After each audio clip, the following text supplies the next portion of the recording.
Bersatulah Indonesia, jangan pernah terpecah belah. Walau kita berbeda, walau kita tak sama, Radio Republik Indonesia, kita Indonesia sesungguhnya.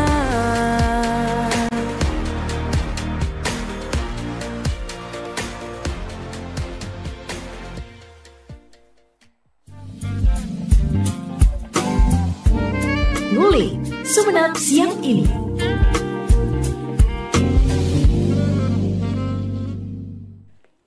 Assalamualaikum warahmatullahi wabarakatuh. Selamat pagi jelang siang ngulik pendengar, bersama saya Gita Ayu. Hari ini menemani Anda di frekuensi 101,3 MHz AM 1098 kHz, dan untuk Anda yang tune in melalui RRI Digital atau website kami rri.co.id, dan siaran ngulik kali ini juga langsung disiarkan melalui YouTube channel kami RRI Sumeneb.net. Kita bersama dengan Ustadz Ahmad Hudzaifah, SOS MH, selaku penyuluh agama Kemenak Sumeneb. Dan selamat pagi Ustadz. Assalamualaikum. Waalaikumsalam warahmatullahi wabarakatuh. Kabar baik hari ini? Alhamdulillah sehat walafiat Mbak Gita. Semangat, happy, pasti ada penyebabnya Ustadz. Ya. Kenapa? Ya, alhamdulillah kadar Allah saya diamanati oleh Jawa Timur untuk menjadi wakil dalam UWED penyuluh agama kali ini di tahun 2025 ini di bidang kesehatan masyarakat. Karena alhamdulillah setelah dari beberapa peserta itu disaring oleh juri atau Dewan Hakim di Jawa Timur, dan terpilihlah salah satu di antara dua orang yang terpilih dari Kabupaten Sumeneb, saya di bidang UWED kesehatan masyarakat. Masya Allah. Selamat Ustadz Ya. Hudzaifah. Masya Allah, la quwata illa billah. Dan pendengar, kalau biasanya kita di Mutiara Pagi sama Ustadz Hudzaifah, nah kita ini akan berbicara seperti apa proses ya Ustadz ya, sampai bisa terpilih, dan nanti juga ini harapannya semoga juga tetap menang di nasional nanti. Ya, amin. Walaupun di Jawa Timur sudah menang, semoga di nasional nanti menang, dan terus berkelanjutan programnya, sustainability-nya itu harapannya. Nah, ini ternyata pendengar cukup unik sekali ya, produk ya, produk dari Ustadz Ahmad Hudzaifah ini, MTV Spill Blessing Inovasi Kesehatan Mental pada Masyarakat. Nah, ini dari judulnya aja kita familiarnya pada anak muda ya, kata tadi Ustadz tadi. Memang sasarannya begitu ya Ustadz ya. Memang bikin masyarakat itu juga agak dejavu gitu ya. Iya, jadi biar istilahnya nama ini bisa mudah diingat, melekat, dan itu termasuk nanti diantaranya simbol. Saya pakai MTV Spill Blessing ini dengan simbol begini, MTV Spill Blessing. Oke, nanti di terakhir ya kita ya pakai itu ya. Itu gimana? Apa artinya? Jadi kalau MTV itu adalah majelis taklim virtual, atau juga nanti V-nya itu bisa visitasi. Dan MTV ini kan sudah sering kita dengar nih, music television dulu ya. Tapi kan ini kan familiar, sudah didengar, sehingga kemudian enak nih program ini untuk kesehatan mental di masyarakat, terutama nanti khususnya di rumah sakit. Nah, lalu kemudian spill itu di sini beda dengan spill yang anak muda nih. Kalau spill itu kan curhat, cerita gitu ya, menceritakan sesuatu. Tapi kalau ini adalah spiritual healing. Jadi kepanjangan dari spiritual healing artinya ini pengobatan secara spiritual. Blessing itu ya sama-sama kita tahu adalah memberi keberkahan, memberikan kebaikan. Artinya diharapkan dengan program ini nanti penyembuhan secara spiritual, yaitu orang-orang yang bermasalah dengan mentalnya itu disembuhkan dengan spiritual ini, diharapkan nanti bisa mendapatkan kebaikan, banyak keberkahan dari program ini, terutama warga rumah sakit ya. Jadi kalau kita bicara warga rumah sakit itu kan ada inpasien, orang-orang yang opname di sana atau yang sudah berada di sana, termasuk yang kedua adalah para karyawan ya, mulai dari pimpinan sampai bawahannya di sana yang bekerja di sana. Kemudian yang ketiga adalah nanti yang menjadi sasaran kita juga ini adalah outpatient. Jadi ini yang jarang dilihat adalah orang-orang yang sudah keluar dari rumah sakit nih. Padahal mereka ketika keluar dari rumah sakit itu ternyata setelah saya lakukan kuis atau wawancara dengan mereka itu, rata-rata mereka masih belum sembuh dari penyakitnya secara tuntas ya. Sehingga itu kemudian menyebabkan mental mereka juga harus dikuatkan supaya kemudian bisa mempercepat proses penyembuhan nanti di rumah. Karena kalau mentalnya masih kondisi cemas, takut dan sebagainya, ini susah untuk kemudian bisa cepat sembuh gitu loh.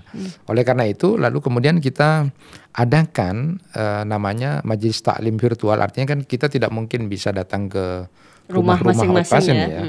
Jadi nanti kita sudah siapkan dengan apa yang alamat mereka dan WA nomor HP mereka, nanti kita kabarkan. Kalau Anda tidak berkeberatan atau bersedia, ada nanti kita buka hari ini ada MTV ya, Majelis Taklim yang nanti isi dari itu adalah semuanya tentang kesehatan mental secara spiritual. Jadi tentang ridho, tentang sabar, tentang ketawakalan, tentang anugerah sakit, di balik hikmah sakit dan sebagainya. Sehingga mereka diharapkan menjadi lapang nanti. Nanti kalau sudah lapang, outpatient ini akan akselerasi penyembuhan sakitnya itu lebih cepat, Mbak. Dan mereka tidak lagi berpikir tentang gimana ya, karena rata-rata mereka itu cemas. Artinya dari ranking ya persentase yang saya coba beberapa itu, ketika mereka keluar dalam kondisi pertama masih sedih, ada yang takut, ada yang cemas. Ya. Jadi kalau kesedihan mereka itu rata-rata kalau di persentase kemarin dari periode Juli ke Desember 2024 itu ada sekitar 21%. Lalu kemudian ada takut juga sekitar 26% kalau tidak keliru itu. Lalu kemudian sisanya itu 54% itu cemas. Sehingga kemudian ini perlu dipikir oleh kita. Jadi saya menawarkan di sana artinya bahwa kita tidak hanya berhenti menyembuhkan pasien itu ketika mereka inpatient ya, ketika mereka opname di dalam, tapi setelahnya juga gitu ya. Bagian dari pelayanan kita ini adalah kesehatan masyarakat ini. Ya. Jadi bagian dari pelayanan rumah sakit itu nanti adalah memberi waktu dan ruang kepada outpatient ini untuk ya setidaknya curhat di tempat kita di majelis taklim virtual itu. Ya. Walaupun nanti ada program juga yang V yang kedua itu adalah visitasi. Jadi kita juga mengunjungi dan ada yang kemudian bersedia, ada juga yang tidak. Artinya kalau mereka sudah cukup dengan MTV ya cukup dengan MTV. Berarti Ustadz Hudzaifah sudah melakukan riset begitu ya? Di salah satu rumah sakit nih yang kerjasamanya. Iya, betul. Jadi ini ceritanya kan awalnya saya di sana itu sekitar tahun 2022 awal ya. Di sana saya hanya diundang sebagai khatib Jumat. Lalu kemudian setelah itu beberapa kajian-kajian. Lalu tentu karena saya sering ke sana dulu, maka saya sering bertemu dengan pasien, inpatient itu dan termasuk keluarganya. Banyak cerita-cerita dan kesedihan di sana dan itu luar biasa bahwa memang kalau ada cerita bahwa kalau kita sedang berada di titik iman yang rendah, salah satunya di samping datang ke kuburan, bukan untuk minta-minta sembuh ya, tapi ke kuburan itu untuk ngingatin kita akan mati. Nah, ketika kita berada di rumah sakit tuh, ketika kita berada dalam titik iman rendah, maka cobalah leap of faith. Jadi leap of faith itu kan mengadakan lompatan iman. Salah satu lompatan iman ketika kita berada di pasien-pasien ini dan cerita-cerita keluarga yang penuh dengan kesedihan, penuh dengan sesuatu yang tidak baik di sana ya. Sehingga kemudian ada muncul perasaan empati kita sehingga kemudian ini harus tuntas nih. Dan mereka harus kita bantu dengan apa? Nah, setelah itu lalu kemudian tahun berikutnya kira-kira di awal tahun akhir 2022 memasuki 2023 waktu itu saya mencoba karena memang ada kedekatan dengan manajemen sana terutama di Minrois, saya cobalah mengusulkan beberapa hal yang berkaitan tentang pelayanan spiritual care dari rumah sakit itu. Karena memang spiritual care di rumah sakit itu banyak yang tidak jalan benar gitu. Artinya karena dianggap masing-masing. Padahal Kalau kita bisa berbuat, kenapa tidak? Akhirnya mereka setuju. Ada beberapa program yang kita tawarkan, bagaimana inpatient, bagaimana kepada karyawan juga, bagaimana kemudian kepada outpatient, dan nanti dampaknya kepada rumah sakit sendiri termasuk juga kepada saya sebagai seorang penyuluh gitu kan. Nah, seperti itu. Baik. Itu awal ceritanya begitu, sehingga kemudian jalanlah program ini. Baik. Itu saya masih penasaran sama hasil risetnya nih. Kan tadi ternyata sampelnya itu ada inpatient, karyawan ya. Iya. Kemudian out ya, yang sudah Outpatient. outpatient. Dari ketiganya nih, Ustadz Hudzaifah, yang lebih gampang pulih, mendapat penguatan dari dari spiritual yang healing ya, spiritual healing, spill healing yang disampaikan oleh Ustadz Hudzaifah, yang mana yang paling cepat, yang mana juga yang paling ini? Ya, sebenarnya dari ketiga-tiganya itu kan cuma sasaran aja. Oke. Jadi sasaran itu begini maksudnya, inpatient itu kan di sana ada orang-orang sakit ya, dengan segala macam penyakit gitu ya. Lalu kemudian gimana nih untuk kita bantu dari sisi mental gitu kan? Artinya begini, kalau mereka ingin cepat sembuh di samping diberi obat, juga mentalnya itu harus luas. Saya ingat apa yang disampaikan oleh Profesor Malik Badri itu menyatakan bahwa 80% orang-orang yang sakit itu rata-rata itu disebabkan karena memang mentalnya ya. Sehingga kemudian dari situ saya juga penasaran apakah benar itu gitu. Ternyata benar. Ternyata hampir saya nyatakan itu sudah benar. Jadi untuk proses penyembuhan lebih cepat kita bantu dengan ke lapangan. Maka termasuk tadi itu saya salah satu di antara simbol blessingnya itu kan begini nih. Blessing itu ingat Allah loh, ada Allah. Jadi ketika datang, Ustadz, Assalamualaikum, Ustadz, iya ya Ustadz, ingat Allah, sembuh kok, sembuh, yakin, ya kan. Jadi kan harus perlu juga, ini kan tahiyat itu kan gini nih. Jadi Allah, ada Allah, jangan pesimis, sembuh kok. Nah ini kan hal-hal semacam ini sederhana, tapi ketika kita berinteraksi ketemu langsung itu kan enak gitu ya. Nah itu penguatan mental, walaupun nanti sebentar kita berbicara tentang sabar dan anugerah sakit segala macam, tapi karena mereka sakit jadi tidak terlalu banyak ceramah gitu kan. Kecuali mereka nanti meminta di majelis taklim virtual itu kelanjutannya, atau kemudian kita bolehlah sharing-sharing setelah itu. Jadi sasaran aja. Jadi inpatient gimana di maksimal. Nah sekarang gimana kalau karyawannya? Karyawan juga kan pegawai nih. Di mana saja institusi atau instansi itu misalnya, termasuk di RRI nih. Nah sekali-kali kan perlu ada spill juga ya. Spill juga gitu. Jadi maksudnya gini nih, mereka kan juga capek juga kerja kan, jenuh, duduk-duduk di depan laptop, terus itu ndak bosen gitu kan, boring juga ada gitu kan. Terus apa yang harus dilakukan? Nah supaya mereka misalnya nih karyawan, mereka kan sudah setiap hari berhadapan dengan keluarga pasien yang macam-macam, yang macam-macam itu kan. Nah buat mereka, saya sudah tiap hari kerjaan begini, jadi mereka kemudian santai, tidak senyumkah misalnya, karena bosan senyum kan, kan disuruh senyum. Padahal itu kan yang datang itu orang-orang beda, keluarga-keluarga yang berbeda. Sedangkan mereka bekerja di sana sudah tiap hari, maka harus ada update setiap hari dong senyumnya, mentalnya juga harus bagus karyawan itu. Nah lalu kemudian kita bentuk MTV untuk karyawan itu, namanya itu Istikharah Cinta, MTV Istikharah Cinta dan MTV Samawa. Jadi Istikharah Cinta itu nanti dipakai untuk teman-teman karyawan di sana yang masih bujang atau jomblo gitu kan. Jomblo itu janda atau duda gitu. Pokoknya yang belum nikah nih gitu kan. Masuk terus yang ini juga yang sudah nikah. Karena apa? Kenapa kita pilih kesehatan mental dari masalah keluarga? Karena ternyata juga ini hasil penelitian bahwa katanya Pak Prof Dadang Hawari itu, orang-orang itu punya stres itu kan macam-macam sebabnya. Salah satu diantaranya adalah persoalan keluarga. Jadi kita mau picu dengan konten bagaimana mereka mesra dan sebagainya, sehingga kemudian nanti ketika mereka bekerja senyum lagi gitu. Sudah senang ya. Tetap cemburu kah? Ini kan banyak cerita-cerita dari karyawan, sehingga diharapkan nanti kesehatan mental itu ketika mendengarkan waktu 10 sampai 15 menit kita ngadakan MTV itu, mereka kembali sehat. Di samping juga pesan-pesan agama tentu kita sampaikan di MTV itu. Nah, untuk yang outpatient kita buat itu MTV-nya ada 4. ya disesuaikan dengan jumlah penyakit yang paling banyak ya. Jadi namanya ada MTV Si Manis. Jadi ini kelompok orang-orang yang outpatient yang diabetes ya. Jadi ini kan perlu untuk terus kita pantau atau berikan ya semampu kita, sebatas kita memberikan dengan MTV itu. Ada kelompok MTV Si Manis. Itu untuk orang-orang yang diabetes itu ya. Kemudian ada juga untuk Si Untung. Si Untung namanya itu adalah Majelis Taklim Si Untung itu untuk orang yang kena jantung. Terus kemudian Si Atensi itu yang hipertensi.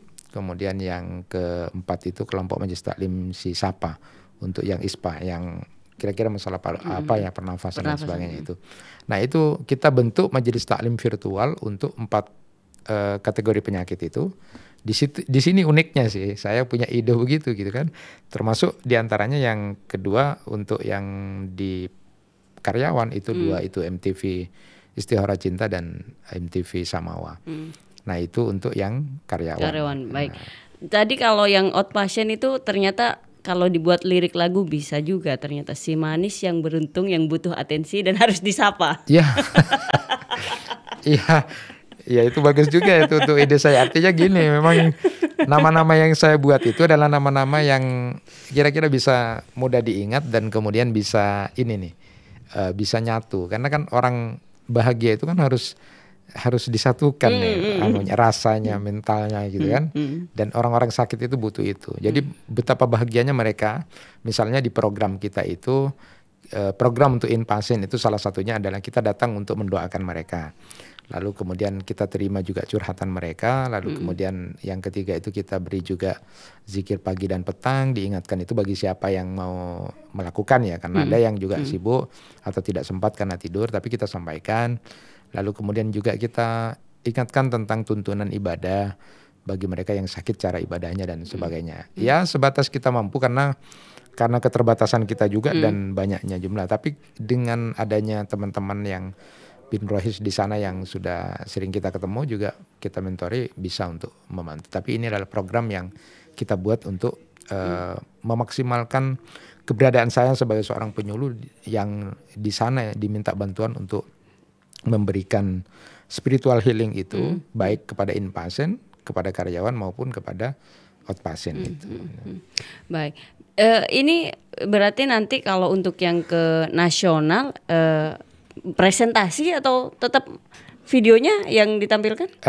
Kalau demo itu ada tiga macam yang akan dinilai oleh Dewan tahapan Juri. Ya. Pertama dinilai 50% dari portofolio.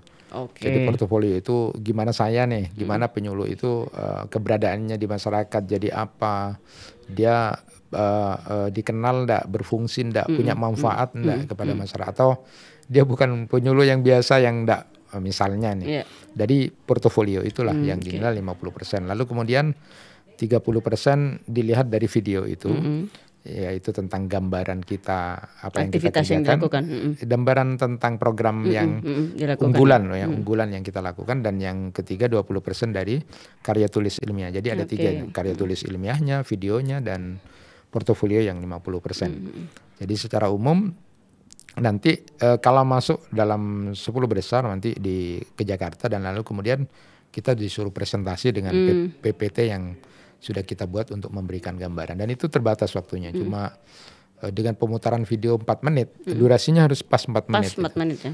Jadi sisa waktu kan dikasih 10 menit, berarti kita menyampaikan materi 6 menit. Dan nanti sisanya itu kita tanya jawab dengan apa namanya, juri, dengan Dewan Juri. Baik, barangkali Ustadz Hudzaifah butuh like and comment di YouTube-nya. Apa berarti nama YouTube-nya itu MTV Spill Blessing ya? Ya, tinggal cari di ya. YouTube Kemenak gitu. Oh, di lamannya Kemenak berarti. Lamannya Kemenak Sumeneb gitu. Jadi ini alhamdulillah sudah banyak juga itu. Oh, udah banyak. Tapi terus tapi tetap diterima ya Ustadz ya, kalau banyak yang like masih ya? Iya, so enggak ada masalah.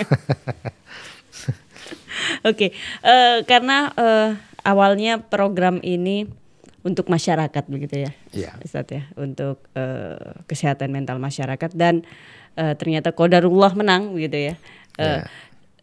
kontinuitas itu yang diperlukan masyarakat. Ini seperti apa targetnya ke depan setelah ini? Ya betul, karena memang ini saya ingat dulu waktu jadi juara Jawa Timur runner up masih. Jadi kalau runner up itu tidak dikirim ke nasional, diambil satu aja. Oh berarti upgrade nih ya udah ya sekarang ya?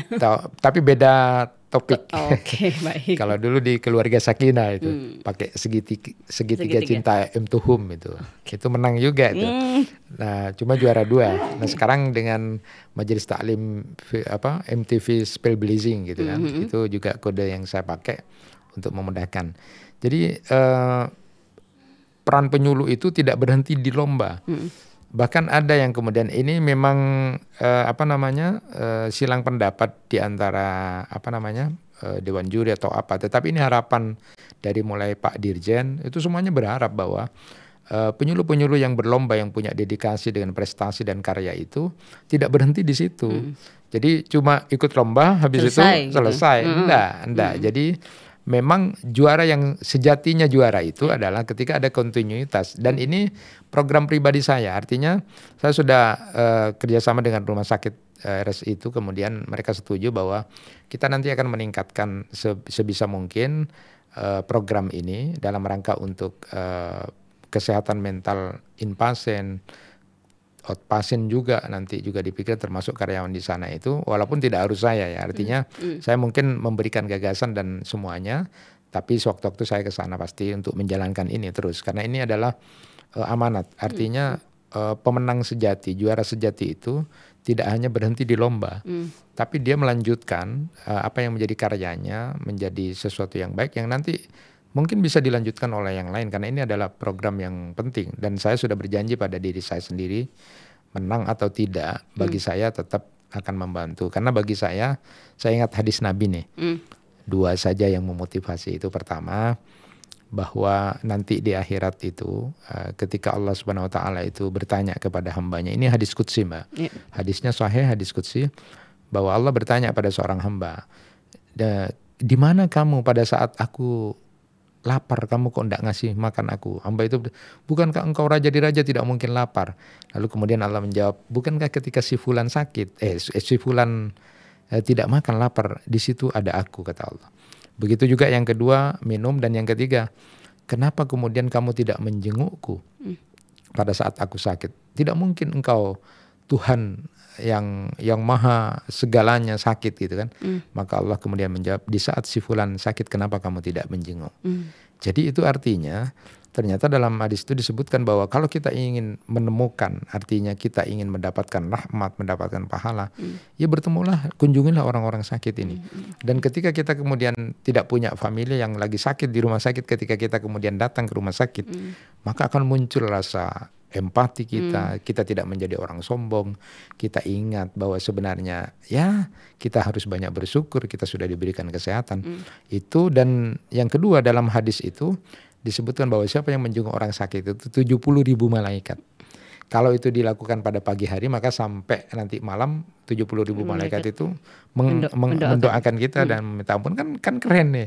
Apalagi kalau 2 hari sekali ke sana kan berarti luar biasa. Dan itu spiritual yang motivasi spiritual saya yang dari hadis-hadis itu, yang kemudian saya ingin berkiprah lebih banyak barangkali dengan ide-ide saya dan gagasan yang saya lakukan di sana dalam bimbingan kerohanian spiritual di sana, dan bisa kemudian dilakukan banyak sekali insya Allah nanti yang sudah ada di otak saya untuk kemajuan berikutnya dalam implementasikan ya spiritual healing ini. Baik, kalau responnya positif dari masyarakat, terutama wah ini jadi dokter juga ternyata Ustadz Hudzaifah, baru sadar saya. Mental. Dari pasiennya Ustadz Hudzaifah, pasien ya, berarti memang ada dampak ya kepada masyarakat yang memang sebelumnya tidak pernah diberi penguatan spell blessing itu, daripada setelahnya berarti memang dampaknya luar biasa begitu ya. Respon dari pasiennya Dokter Hudzaifah gimana? Ya, sebenarnya karena ini adalah bagian dari kewajiban seorang penyuluh, maka setelah saya coba tanya dengan kuis yang ada, itu menjawab kira-kira 76% itu merasa jauh lebih baik dari sebelumnya daripada kemudian yang sisanya 24% itu biasa saja, artinya diadakan itu atau tidak ada itu sama saja ngaruh gitu gitu kan, ya. tidak ngaruh. Tapi 76% berarti ini ada kebaikan buat mereka dan ada perubahan. Jadi indikator yang kita pakai itu adalah mereka lebih ridho dengan sakitnya. Karena ini yang orang inpasien ini ada dua orang sakit itu. Ada yang depresi karena sakitnya atau penyakitnya, ada yang depresi karena persoalan lain. Sehingga kemudian jadi sakit nih. Jadi ada dua itu. Nah, setelah kita adakan itu, maka lalu kemudian indikatornya mereka 76% menyatakan lebih nyaman. Kan pertama lebih nyaman artinya mereka lebih ridho gitu dengan apa yang diberikan Allah, dengan karena mereka sadar bahwa semuanya atas izin Allah. Apalagi dengan hadis-hadis Nabi yang kita sampaikan bahwa kalau dia sakit dia akan diampuni dosa-dosa dan kesalahannya. Kalau dia sakit lalu kemudian dia sabar, maka itu akan meningkatkan derajat dia. Dia juga akan menjadi penghalang dia masuk ke neraka karena dia sudah sakit waktu di dunia gitu kan. Termasuk juga supaya berempati dengan adanya orang sakit, juga supaya tidak jadi orang sombong, supaya kita banyak bersyukur, banyak cara Allah. Kemudian akhirnya itu yang membuat mereka lebih nyaman, lebih adapt. Kemudian yang kedua, mereka lebih bisa kemudian bersilaturahim dengan yang lain. Artinya dia melakukan kegiatan-kegiatan interaksi dengan masyarakat walaupun mereka sakit, santai aja sekarang gitu kan. Termasuk diantaranya mereka juga indikatornya adalah mereka sudah melakukan aktivitas hobi mereka, kebiasaan mereka, kembali ke hal-hal yang bisa mereka lakukan dengan enak dan nyaman itu ya. Baik. Itu bagian dari ya mungkin salah satu efek kebaikan dari yang kita lakukan, blessingnya gitu. Dan itu ternyata tidak pada orang lain, pada diri sendiri juga banyak ternyata. Oh, buat saya sendiri pada penyuluh banyak. Pertama, blessing berkahnya buat saya, pertama saya punya majelis taklim nih yang gampang nih, artinya gini nih, penyuluh itu kan punya kewajiban untuk punya majelis taklim nih Mbak. Paling tidak ada 5 nih. Itu syarat paling, itu ya? Iya, seorang penyuluh itu 5. Nah saya di satu tempat saja sudah 6 majelis taklim. Walaupun itu secara virtual. Ternyata sibuk sekali Ustaz. Orang mau cari membentuk majelis taklim satu aja kan susah nih. Nah saya sudah dalam satu tempat, satu itu. Yang kedua, tentu berkahnya buat saya nih ketika saya sudah kenal dengan keluarga-keluarga itu, lalu menyampaikan di MTV, ada mereka yang kemudian mungkin merasa sama saya simpatik ya, terus merasa sudah ada ikatan emosional. Lalu saya diundang nih di acara-acara keluarga mereka, mau mantenan saya diundang untuk ngasih sambutan. Ada cucunya akikah saya diundang, mau umroh gitu kan. Saya juga diundang gitu kan. Jadi keluarganya banyak ya. Jadi banyak sekali ya, undangan itu asal tidak benturan kita terima aja gitu kan. Artinya itu blessing buat saya ya, keberkahan buat saya, termasuk diantaranya tentu paling pentingnya keberkahan buat saya adalah keberadaan saya bermanfaat. Artinya orang lain, ya, ini sudah kita pakai semua. Khairun nas anfa'um linnas itu bisa kita rasakan dan kita lakukan di masyarakat gitu. Baik, oke. Jadi nanti kalau pasiennya Ustaz Hudzaifah bertemu kalau gini ini nggak kampanye ya, tapi ingat Bukan, gitu ya. Ingat Allah. Ingat Allah iya, gitu iya, ya. Ustaz, optimis. Iya, ada Allah. Hasbunallah. Iya. Sungguh-sungguh yakin. Jadi kalau majelis taklim majelis taklim itu gini ya. Artinya kita punya perlindungan. Kita majelis taklim itu kan taman-taman surga. Taman-taman surga. Jadi tidak usah sedih. Nanti kita kalau mau ke surga ada taman surga. Kalau kita ingin mencari ilmu di majelis taklim ini. Nah, baru itu namanya MTV. Nah, spiritual healing itu ingat Allah. Segala sesuatunya adalah Allah. Jadi kodenya seperti itu. Majelis taklim virtual, spill blessing. Nah, kalau kita ketemu sama pasien ya tidak begini langsung Allah, Gini ya? Allah. Siap. Jadi ya. jangan kaget nanti yang nggak tahu nih kalau Ustaz Hudzaifah bertemu gitu. Jangan kaget ya. Oh iya, Allah, ada Allah gitu kan. Oke. Ini sebenarnya masih saya pengen mengulik panjang, seandainya boleh part 2, tapi karena waktu kita terbatas. Barangkali di kesempatan lain bisa ngobrol. Dan semoga sukses, semoga berkah. Amin.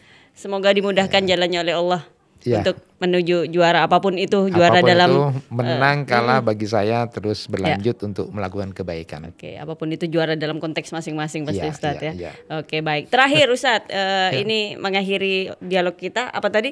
MTV Spill blessing. Spill blessing. Katanya Pak Bupati itu ditambah memang top. Oh, berarti MTV Spill Blazing memang top. Oke. Nah, bolehlah diakhiri dengan begitu. Iya, ayo, jadi mari. ini majelis taklim, ini Spill Blazingnya dengan kode begini.